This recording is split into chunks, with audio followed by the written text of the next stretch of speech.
Greetings, salutations, and welcome to After Action. I'm joined once again by Steven. Hey, But Daryl. in addition, this time we are joined by Lizzie. Hi. So tonight we went and saw a Neil Breen film in theaters, Twisted Pair. So I'll ask the question: watch or don't watch? Watch. Absolutely watch. Watch 1,000 Watch times. twice in theaters if you're able to, which I think we're going to be able to. Possibly. Yeah. Yeah, that's actually kind of a cool concept. We saw it at the Frida Cinema in Santa Ana, California. they were actually showing this film in theaters, which is rather remarkable. But anyway, I too would say watch if you're into that style of film. Great. If you know That's what the style. if you know if you What exactly is that style? if you know what a Neil Breen film is, this film is for you. If you don't know what it is, Watch it anyway. This And then film you'll- is and then also at for the you. end, by the end, you'll know if it's for you or not. okay, I guess that's fair enough. So, who wants to go over the plot? I can take a stab at it. All right, go All for right. it. I'm gonna try to keep. I'll keep this first initial part as spoiler free as possible. So Neil Breen plays Cade as the main protagonist of this drama, and he also plays Cade's twin brother Cale. I forgot his name was Cale. Cade and Cale, they're twin brothers, as we see in the beginning of the film. Yes. And through some plot events that I won't spoil too much, but they acquire special powers, almost like if you've ever seen like a movie like, say, Spider-Man or Ant-Man or Venom, maybe even a little bit of Green Lantern kind of mixed in there. Okay. And anyway, it's a amalgamation of a lot of ideas, but it comes through pretty well. And they use their powers. Well, they use it in divergent ways. That's part of the problem here. So this is where the part of the main drama for the plot comes in. One for good, one for kind of good, but maybe it's like not in the best way possible, kind of thing. And along with that, the personal trials and tribulations they have in their lives dealing with these extra powers and their extra knowledge, and how they have to go about their task given to them to help humanity. And that's my spoiler-free plot summary. And for the spoiler summary, starting now. All right. Cale and Cade are twin brothers, and they have powers given to them by aliens who genetically made their DNA and made them super good. Also AI. AI? I don't know what exactly role AI plays in the plot, but it's mentioned a lot. And yes, so the AI does something, and it's corrupt. Yeah, as you said, corrupted. Sorry, that was a corrupted virtual programmable reality. I think is what was said. And also, Cade and Cale both kill the bad people who are evil and corrupt, but in different ways. One of them is a lot more vicious about it. Cale is a lot more vicious about it. And then they each get in fights with their ladies, and Cade gives money to a homeless guy, and that about sums up what happens in the movie. Okay. Do you have anything to add? Did I forget anything, Lizzie? In terms of plot points? There's just so much. I need to create one of those. I don't know. I feel like I should be at the FBI or the police station or whatever. Where they have all those different clues, and they have all the strings and everything, attaching everything together. I think that's the way he edited this film. Yeah. I mean, okay. There are a couple scenes with an eagle. Oh, And yes. that's true. Let's just say everyone was chanting for him to do something with the eagle, and he didn't. Yes, that was disappointing to Yeah. a large number It was of pretty the sad. audience. But I mean, kudos to him for using several scenes of stock footage very well in this movie. I feel like most of his budget was blown on the intro with the world. Yeah, It was that's super true. fancy. In fact, Well, do we know he paid for any of this stuff? I have no idea, but I do know I don't that know, but it was editing impressive. yourself into stock footage like that, I've never seen before. That's innovation. And but what I also to mention just a little bit about the actual experience at the theater. It was fairly rowdy, so it wasn't like Yeah. a total like silent theater experience. It was more of like a kind of Rocky Horror Picture Rocky, Show. a little closer to that, not quite as crazy as that by any means, but yeah. They were So just to clarify, quite rowdy. Yeah, and I couldn't decide if that was a good or bad thing. it depends. They weren't that obnoxious mostly, No. so I was overall Just that one guy in the back. One guy was a little He obnoxious, would not but stop yelling. it's not as bad as like some of the live room shows that I've been to, which is just like I mean it's fun, but it's a little much. Well, I thought it was an experience to see such a film in theaters. For sure. Yeah, they were arguing that apparently Neil Breen called them and told them to show it. That was pretty good. I don't know if that's true. And they're trying to get him personally down in December. December Which I hope it 6th. happens. I hope it happens. I I'd wanna go back Yeah, I want to to go. see him and shake his hand and say, "Sir, I love your goddamn films." I did find it funny that he mentioned that it needed to be shown at 7, like a reasonable movie. He's very adamant that he makes legitimate movies, not midnight movies. I'm not sure why he thinks midnight movies are illegitimate, but I guess his thought process is that if it's shown at midnight, it's like a lesser movie, and therefore it needs a prime slot, like like almost like television. Well, or like a B movie, like it's the movie that Yeah. comes on after a real movie. Yeah. Like when we went and saw Everything is Terrible, and they showed Friday the 13th Part 3 afterwards. Yeah, that's right. So That's right. anyway, so Stephen, you built us a good tree in terms of the plot. Did you say tree on purpose? Yes, I did. Okay. So let's hang some ornaments on it. Let's just talk about random things we've noticed about the film. To Okay. start off with, it is stock footage, the film. No, it's not, because I've seen his other movies, and there's a lot more stock footage in every single one of them, except maybe Fate Fights did too. Seriously. Yeah, I've never seen a Double Neil Breen Down film. is at least 60% stock footage. Seriously. Yeah, seriously. It's true. It's Wow. every film he's gotten less and less. Oh, okay. Yeah. So he's getting better and better at filming. Yeah, I think this has less stock footage than Fateful Findings, but I'm not sure. It might actually have more, but he was doing more with it than just showing it. He was putting himself in there and interacting with the stock footage.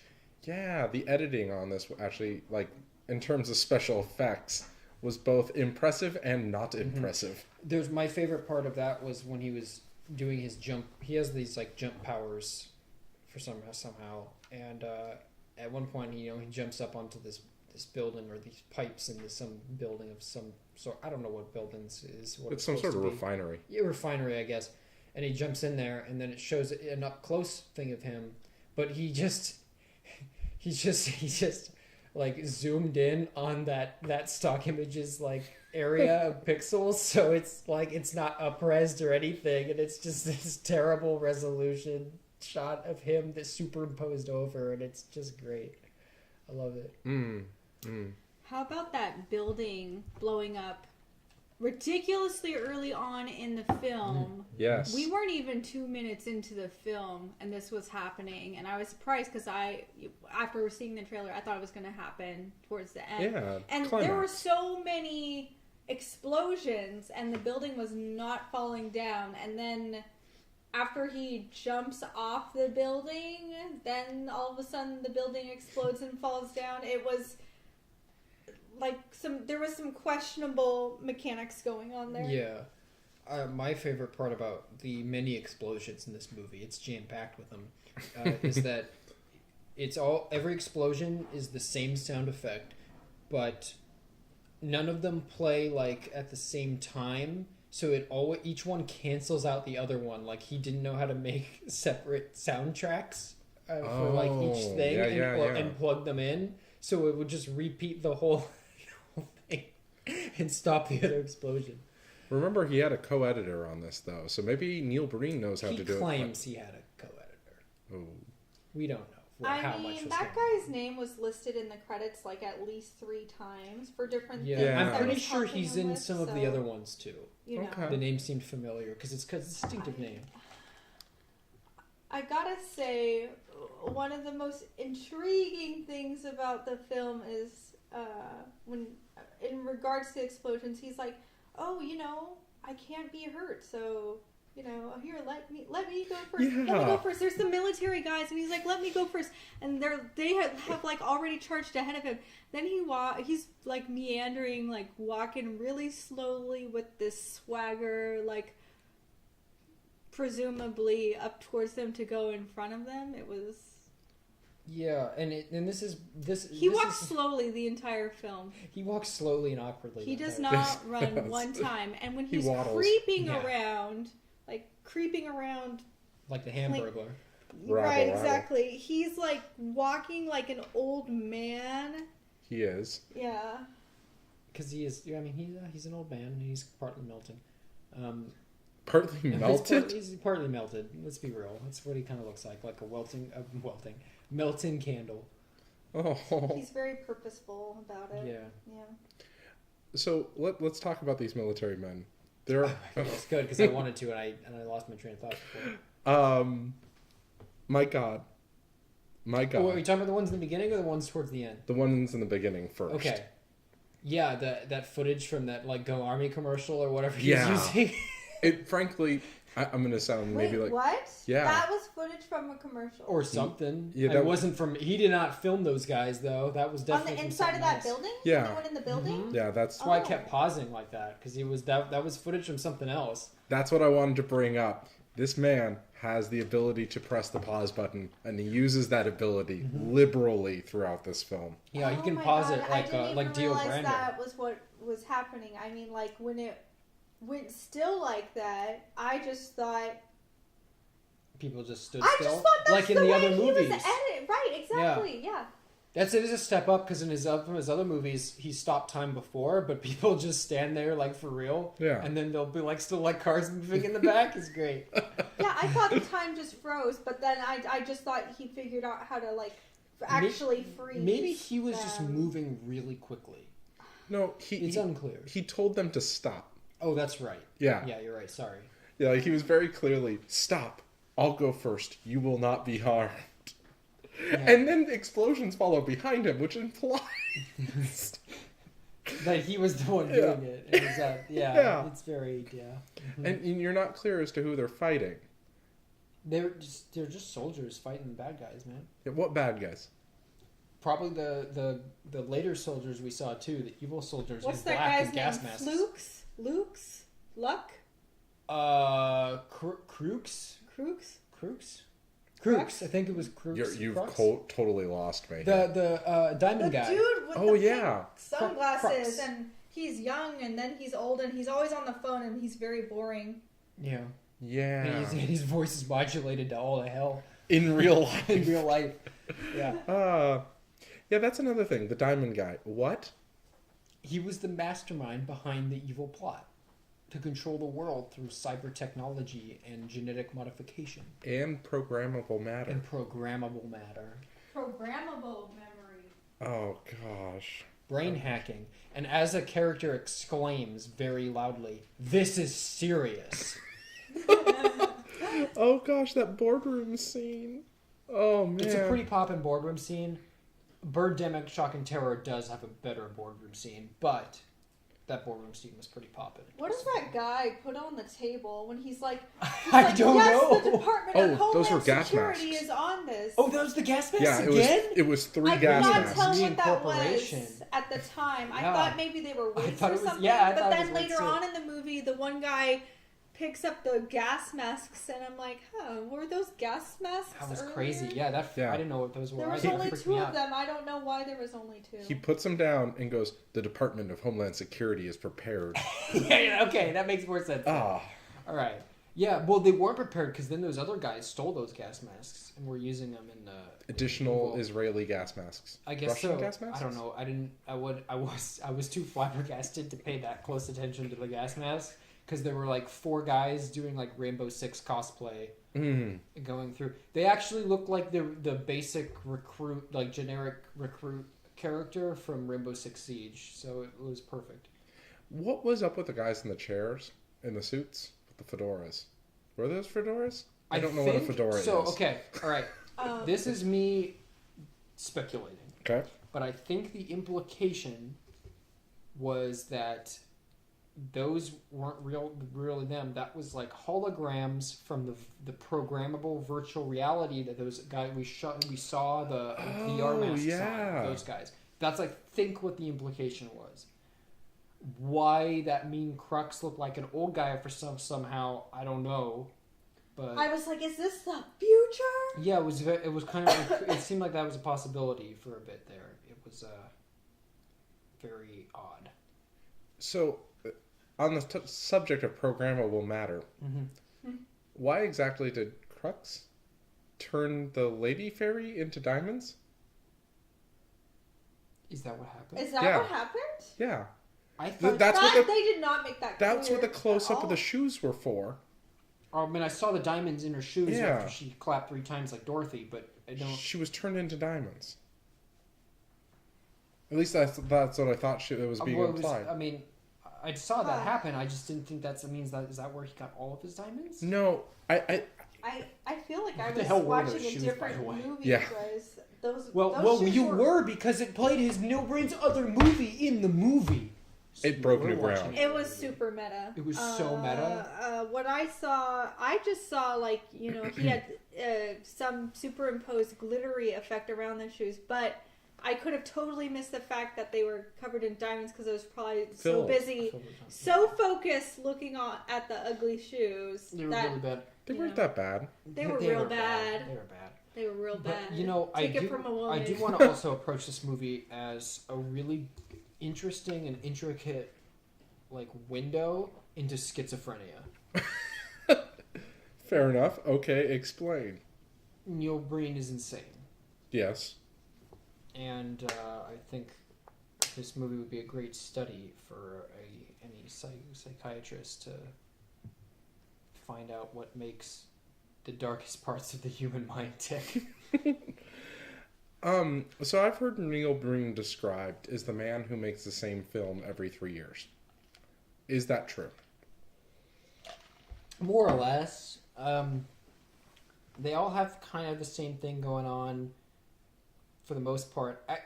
Fateful Findings is still the one that diverges the most from the formula. Okay. Double Down and I Am Here Now are almost the same, except just the context of Neil Breen's, I almost said character, but that's not Jesus really figurehood. Yeah, he's a super spy in Double Down who's just unstoppable. He's a alien Jesus in I Am Here Now. Fateful Findings, he starts off as just a regular kid, but he finds a magic rock, which is also in Double Down, by the way. And then he gets superpowers and also is a hacker and goes through the same rigmarole that he basically did in the other 2 movies. But there is also a B plot happening and other stuff unrelated to that. And then with his 4th movie, Pass Through, he veered right back to where he was in movie 2. It's almost the same, just now he's a AI from the future instead of alien Jesus.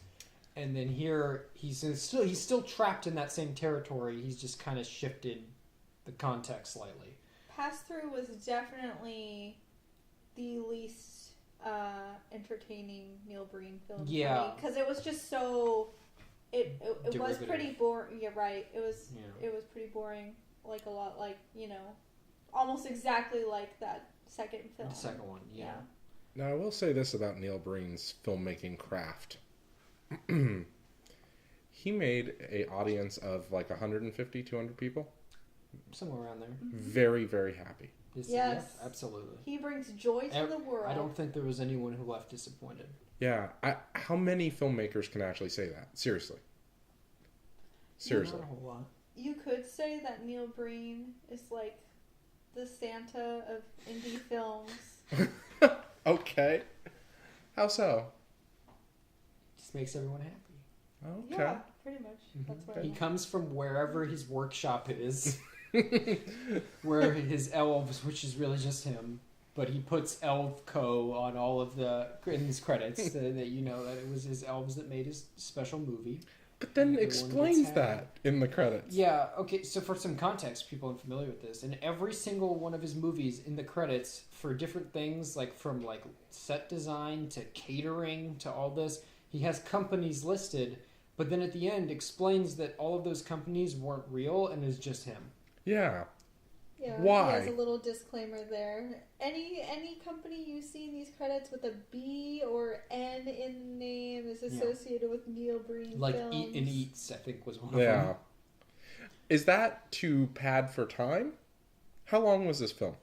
I don't think, no, the movie it was like an hour and 29 minutes. Is that to, Definitely not padding for time. No, I just think to make the credit rolls? I just think he likes to seem legit. Like he Yeah, has all these exactly. different like people and companies that he's working with. Yeah, he makes. But then he has to give the legal But then he has to give disclaimer. the legal disclaimer. But it's for that brief moment when the critic is halfway, through the credits, and they just get up to leave the theater without staying to the end. And Yeah. They're like, yeah, that guy, he's got a full production going. He's a real filmmaker. Well, he is. He is. He has legitimate films that one can purchase, one can watch. I just think he's a little insecure about it. Yeah. And that's kind of what I was trying to get across by that he made the audience happy. You know? He really did, and I was so impressed because he had what was it? Not a Kickstarter. He had a GoFundMe. Or Indiegogo. No, Indiegogo, right? Mm-hmm. He had an Indiegogo for this film. Seriously. I believe Why didn't it was. I know? I don't know. It was I think like this was open before 2 the years fight. ago It or was a while something ago. like that. Oh. Full Okay. disclaimer, I put money into it. I would throw money at this So man. did I. And anyway, and he had this whole vivid description. He was like, I'm going to make this the best movie yet, and the more money I get, I can make it better. And he really did. He delivered, He worked Wait, really hard for his fans. this is his best film. I think it's his best film right It's- now. Granted, I still could be a little, uplifted by the theater experience. But for right now, I'm going to say it's his best film, or at least the one I enjoyed the most so far. Fateful Findings might still technically his best film. I was about to say, Fateful Finding is one I feel like I would go back and watch that again and again, but it was just, I don't know, since everything was so kind of random and scattered, it's not like an easy movie to watch. So, Yeah.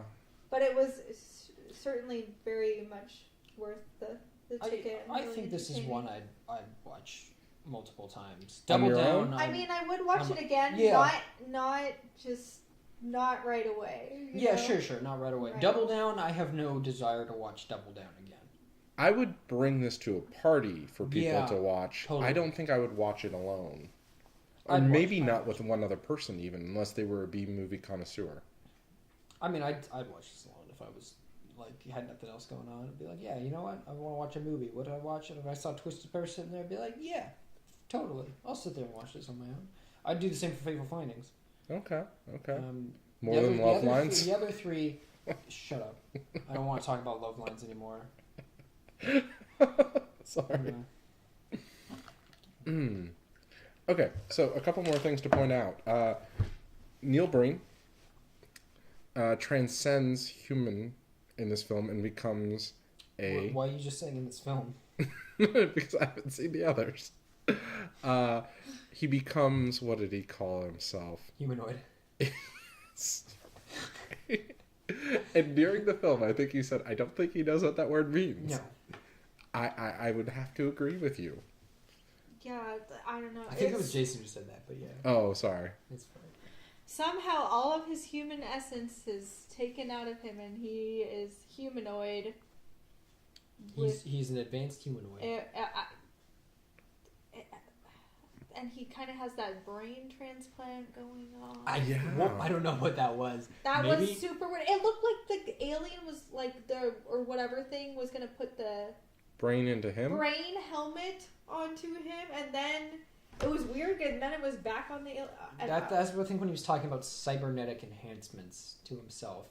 I feel like that was supposed to almost be like the making the Terminator robots from Terminator. Yeah. Like that kind of thing going on. But it just didn't translate very well. Did you notice the one scene that he did? There's a lot of transparent screens in this film. Yes. I think there's only one he had custom made for the film. That's probably true. Possibly. Because there's one of them that it's not backwards. Where it's clearly for the people to read that are watching the film. And so either he flipped that footage, which is possible. But forgot to do the rest. Yeah. Well, that's what I mean, is like, did he do that on purpose? Yeah. And then later when he kills his sister? Sister wife, yeah. No, his sister wife.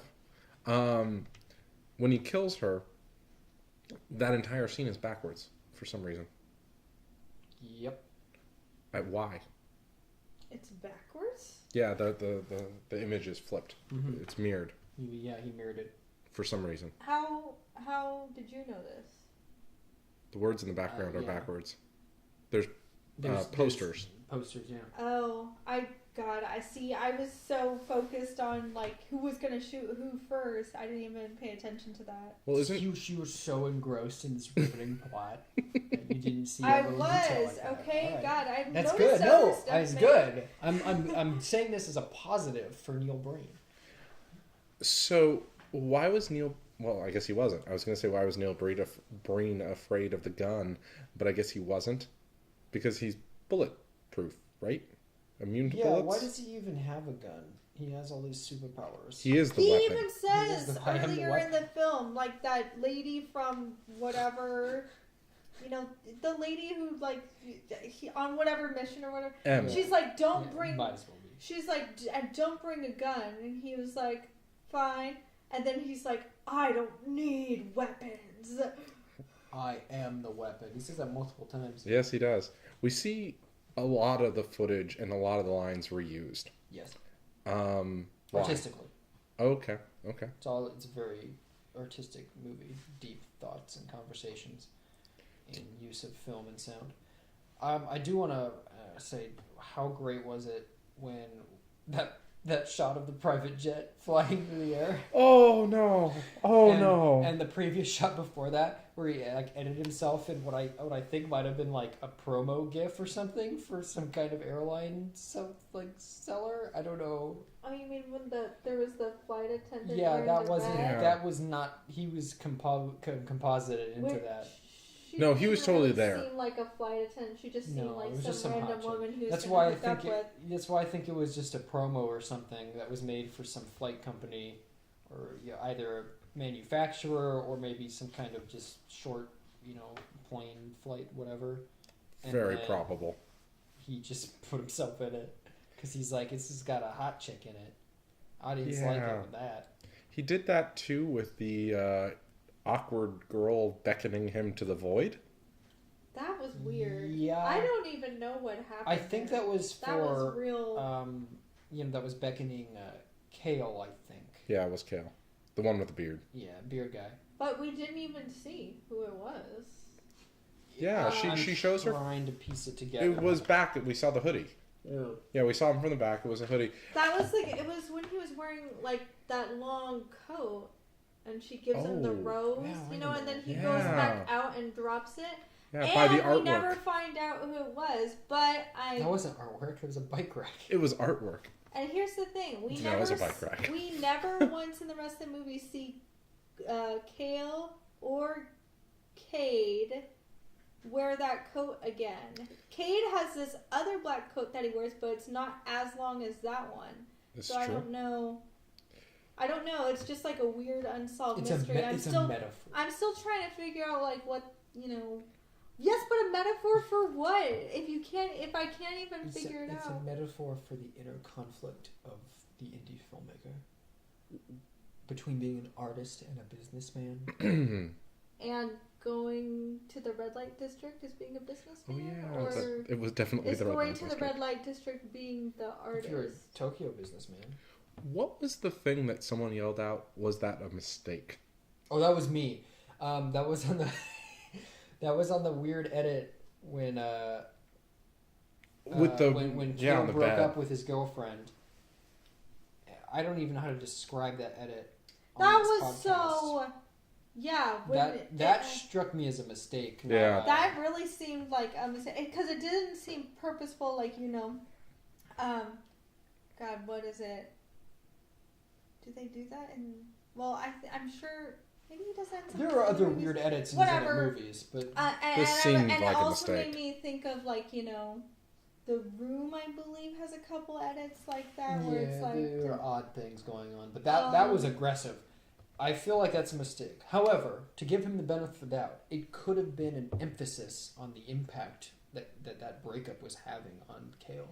Well, It could they showed have. It just was very, Jarring. not...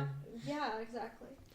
So another thing I want to see if I just picked up on it, maybe I misheard, when Kale's ex-lover goes up to Kane, right? Okay, yeah. Cade, she says something like, oh, you've shaven, yada yada yada, Yeah. and says something to the effect of, I haven't seen Neil in a while. I think she flubs and calls him Neil. I didn't catch that, but I'd believe it if it happened, if I heard it again. I thought she said I hadn't seen... Well, God, I don't even remember what was really said. Man, It might have been Kale. Next time Might I have been watch pretty that close. movie, I'm gonna have to... We'll have to do a slow-mo Pay and get a attention ref to to that. review the play, see what happened there.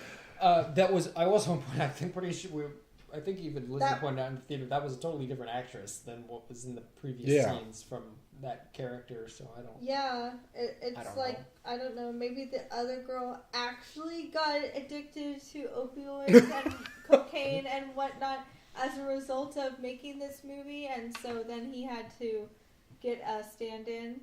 What was with all the drug deals? That's a staple of Neil Breen movies. There's always some kind of drug deal. He really, really hates drug dealers. And it really Okay. just, That's the best I it can was, come up with. it didn't even make it clear, because I was thinking with all those drug deals that were going on with the movie, and it's always in the same exact little package thing. Yeah. Might be the same prop. And Sometimes it's money, sometimes it's and drugs. I was thinking, okay, this is probably just some kind of weird kind of like medicine or something that's either going to improve the hyper intelligence of these humanoid AIs, or it's going to, lessen it. He's going to lose his power or something. I have no idea what was going on. And then it didn't even... I thought they were going to eventually get to it. They didn't. It just was kind of a dropped subpoint. Yeah. Subpoint? It's late. Okay. Well, they did make the comment that this is how the rich men make their money.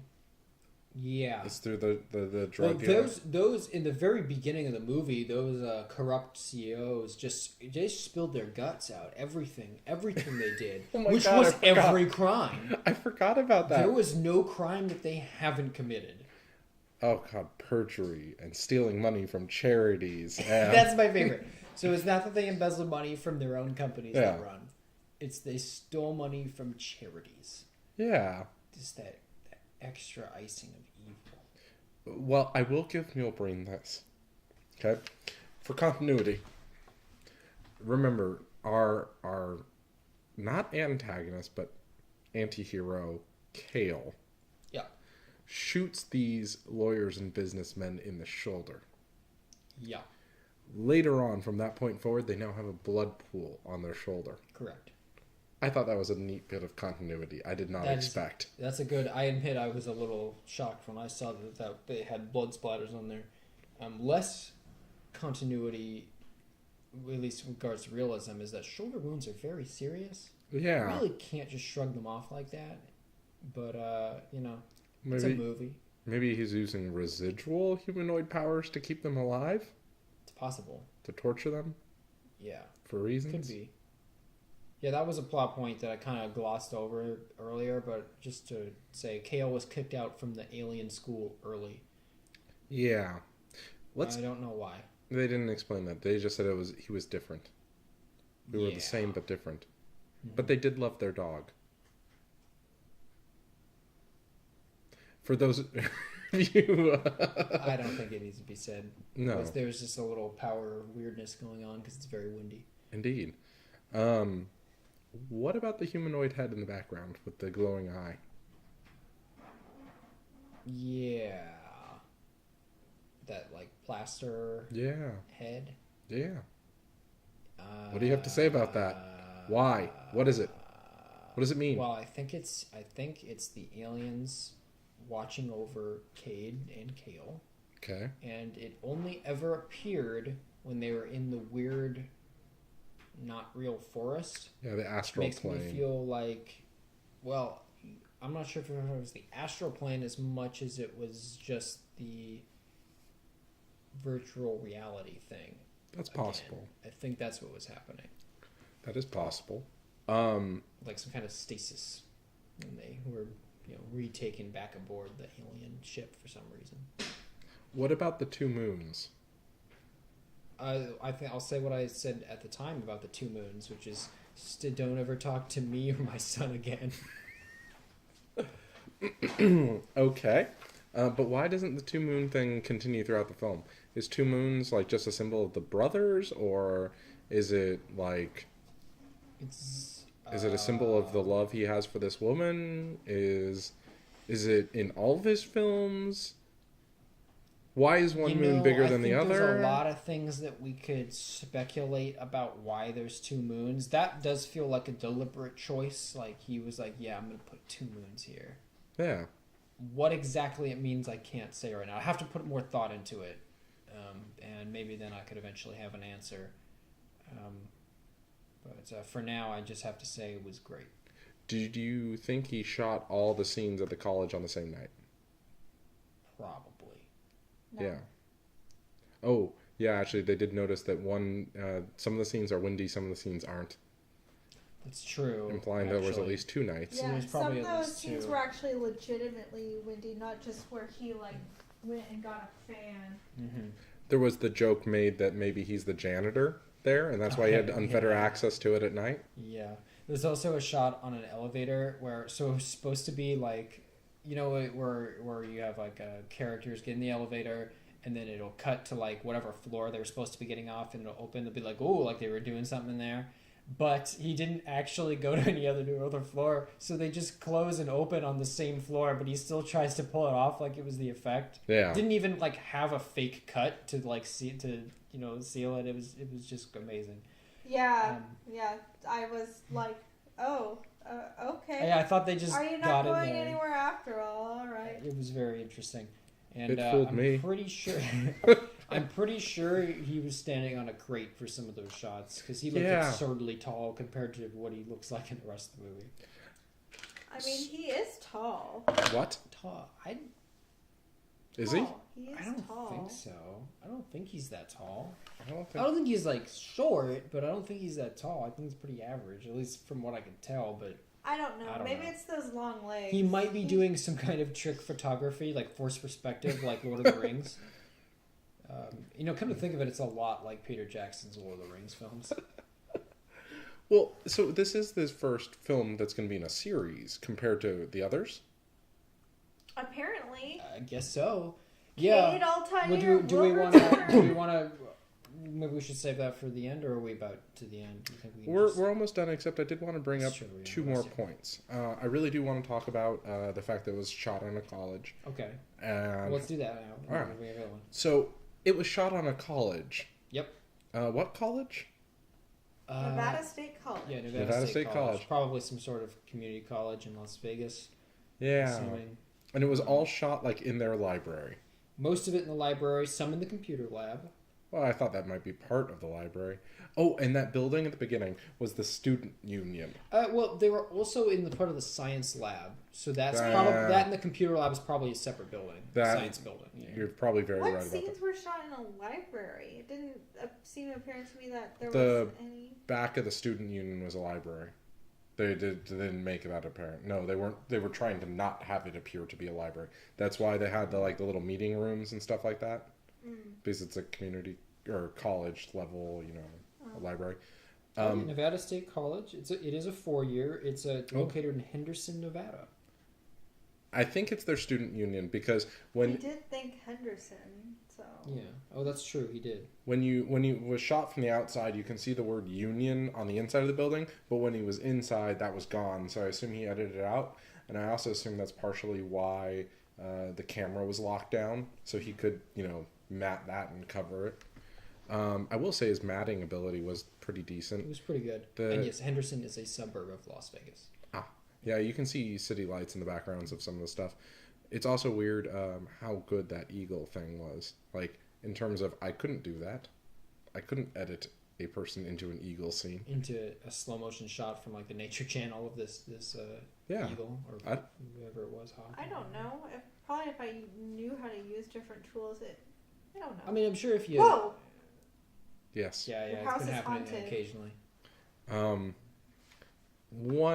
The other thing I wanted to note is there were tons of people making cracks about half his budget went to hiring that woman who plays his wife in the film. Because he kisses her, and so touches her a little bit, not in like a gross way, unless you're just not a fan of Neil Breen. Like some people would be like, everything he does is gross, and there's a point to be made there. But otherwise, yeah, because no one, I don't think anyone would kiss Neil Breen by choice. by choice. Far as I know, he's single.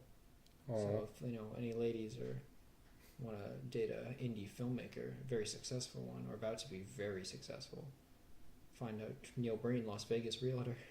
Yeah, people were making the comments that the houses used in the film were houses he's showing. Someone thought that. Yeah. I don't think it was actually his house, which was also speculated because I've seen his We've house seen in his other house. movies, and it's not that one. Yeah, I think he only had the one house, and he was shooting it from the back and the front. Yeah. Yeah. So, what was with the creepy mock rape scene? So that definitely threw everyone super off. Yeah. Because there's the whole and I mean honestly, but yet it was still one of the greatest kind of sort of mini plots in the film, because so he's just out, like, what is he, near a bridge? He's whatever on the public street, whatever, which is clearly not a public street, but actually just some little Part area of the college. Mm-hmm. Homeless guys there With fake rats. with That's fake so rats crazy. Yeah, that's one of the most baffling that parts. we don't even see in the first cut, and Yep. then it cuts away and it shows the rats just like eating next to him. They're his pets. Anyway, so Neil Breen bumps up into this girl. She drops her stuff. He's like, "Oh, I'm so sorry," and he's being all nice and picking it up for her. And she's a complete bitch to him, and she's like, no, oh, you ruined my day, blah, blah, blah. She's like, no, and he's like, oh, let me make it up to you, I'll take you to dinner. She's like, no, I have a boyfriend. But before he even finishes his sentence, she's like, oh, no, I have a boyfriend, get out, go away, leave me alone. And he's like, no, I'll take you out to dinner, I'll meet you here at 8 o'clock. Yep. He comes back at 8 o'clock. She's not there. So then they make it. So they get these creeper footage of her walking down the street. They make this whole scene. This is like a 10-minute scene or something. He's following her to her house. Yeah. So she goes in the house, and then someone in the audience yelled, "Don't lock the door. It won't keep him out." I remember that. Yeah, or it's It was not enough. pretty great. Yeah, and it's true. He then follows her into her house, and she's like at her counter chopping something. And the lights on, I think they were almost all And off. then all of a sudden, she like kind of jumps, and she's She's a chef. she like drops her knife and like turns around, and he's like, he's like, you bitch, you were supposed to meet me there at 8:00, and he's like, come here, you, and so, and she's like trying to, he like grabs her, pulls her onto the couch, and there's this whole like wrestling thing. She grabs a painting and like Smashes clocks it over his head. Great. And Classic comedy. there's a whole thing, and he's like, yeah, you can't resist me now, you bitch. And I'm like, he holy really does. shit, It just keeps putting brain. checks. Him going, get over here when he already has her like in a headlock almost. Yeah. And like this, and a lot of bitch. wrestling, and he's like, get over here. And then he's like, and then it kind of just ends, and she leans, and he's like, you can't resist me now, and she kind of leans back and left, and she's like, oh, and she's like, hey, she's like, mom called, she says hi, he's like, oh, and he kisses her, he's I say hi, I'm like, oh, wait, okay, so they know each other. Yeah. At first, shocked gasps in the audience. It had thrown me off so much. I was thinking that this girl was his sister, and then... Is she not? No, definitely not. Well, because, like, people, they talk about, like, like to their significant other, oh, mom, but it just threw me off so much. At first I was like, what the hell? I'm like, what is this kind of incesty? For a second I thought the fight stopped because he choked her out. And like, I didn't know where it was going to go from there, but then she was still talking. I'm like, what? Oh, okay. It was, that was something else. That was the most uncomfortable scene because it goes on like almost every shot in the movie for way too long. Yeah. All right, just one more thing that I can think of. The gas fire in the background of one of the scenes. You can clearly hear the gas fire, which is weird to me. Anything else of note before we wrap up? I think I've said everything I need to say for now. Anything we'll call attention to? There's so much going on. It's hard to process. Yeah. I mean, all I kind of want to do is quote like one of his last lines, but I'm not going to do it right, so I won't. He rips off E.T. at the end. A little bit. Yep. No, not a little bit. A little bit. His fingers I'm glow. Say a little bit. His fingers glow, man. No, his heart glows, sir. Not the finger. I thought they used his sonic fingers to open the Sonic locks. fingers? I don't even know what you're talking about anymore. Oh, I'm making Doctor Who references. Oh, okay. Yeah, because he uses it to open locks. Yeah. No, I got it. Yeah. Sorry. It's all good. We, like with all after actions, this is immediately afterwards, and it is late. It's a little late. So... we will live in a virtual reality. Yes. But I do want to say one shout out to the end credits, though. There are several characters who are police detectives. Oh. Or I thought that's what they were.